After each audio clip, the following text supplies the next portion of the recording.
What's up, chill people? Hi guys, kumusta po kayong lahat? Another day, another video. Charot. Ito na yung part 3 ng aming tulunan visit. Yeah. After namin bumisita sa bahay kung saan ako lumaki. That's the part 1. Then pumunta kami ng sementeryo. That's the part 2. And ngayon nasa part 3 tayo. Pasensya na guys, kung yung video natin is nakakaduling. Yeah. Kasi mula sa tulay, papasok doon sa place kung saan kami pupunta. Yung time, kung ilang minuto, kaya hindi ko siya pinutol yung video. Kahit na medyo nakakahilo yung video. Kasi nakasakay kami sa multicab. Yeah. So, sabi ko, gagawa ako ng video. Titingnan ko kung ilang minuto mula sa tulay. Ewan ko, hindi kayo nakaka-relate yata yung mga ibang manunood. Makaka-relate nito yung mga taga-tulunan. Mula sa tulay ng Purok 5 hanggang Bagumbayan. Tulunan. Yeah. Kasi may Bagumbayan din sa Sultan Kudarat eh. No po. Bagumbayan. Barangay Bagumbayan. Tulunan. Ini forest.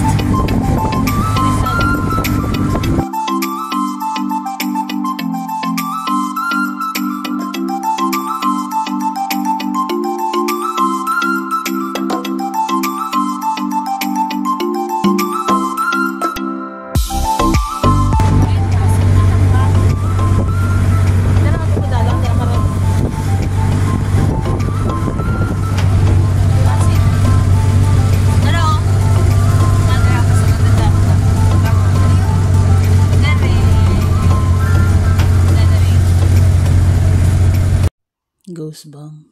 Namiss ko yung place guys. Lalo na yung daan papasok na yon. Papuntang Barangay Tambak. Ang barangay kung saan ako tinubuan ng ano. Hindi. 1 kilometro ang layo nun mula dyan sa highway. So yun lang. Namiss ko lang. Sa halin sa tulay, kanto na rin, ang multicab na 2 minutes. 2 minutes na? Halin sa tulay. Pero kung pagpasan ko 1 oras. Okay. Ilang po siya dito? 3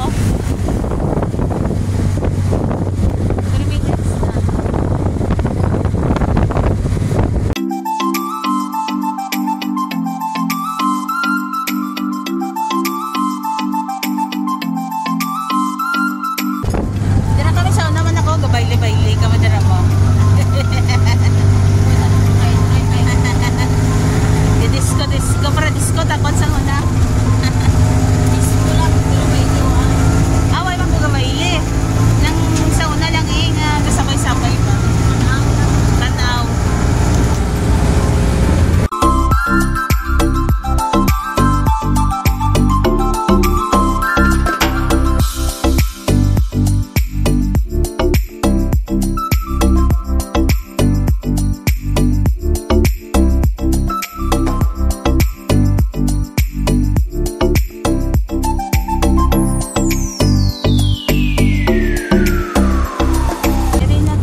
Bilay, sana all. Sana all. Ah, okay dito. Oh, wala.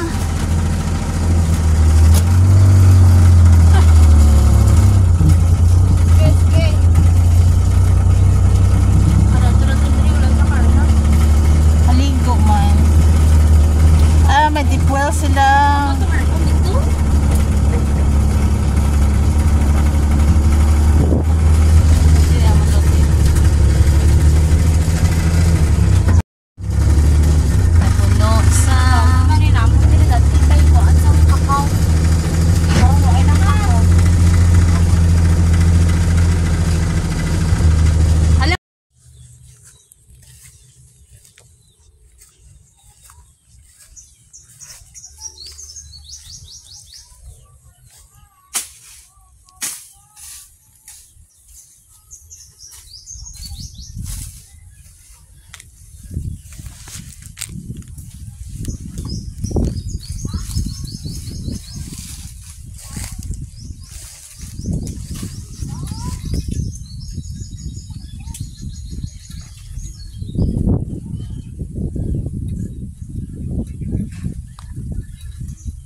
Gabi, ara.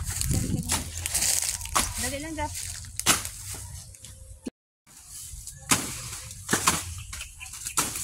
Goodbye, Gabi. Gabi na, ya? Ano na? Ay. So, this is it, guys. Ito yung last part ng aming tulunan visit. Yeah. Memorable talaga itong lote na to, guys. Kasi nung time ng mga bata sa poder ni auntie, ang liit lang ng pinapadala ko. At ang sabi niya, kumuha ka ng lote. At ito yun, guys. Bago man pumanaw sa auntie, may lote na ako. Diba? Nakaka-touch. Yeah. Ito yung bunga ng pagod ko. Kasi sabi niya, kailangan mo magkaroon ng sariling lote. Thank you, te.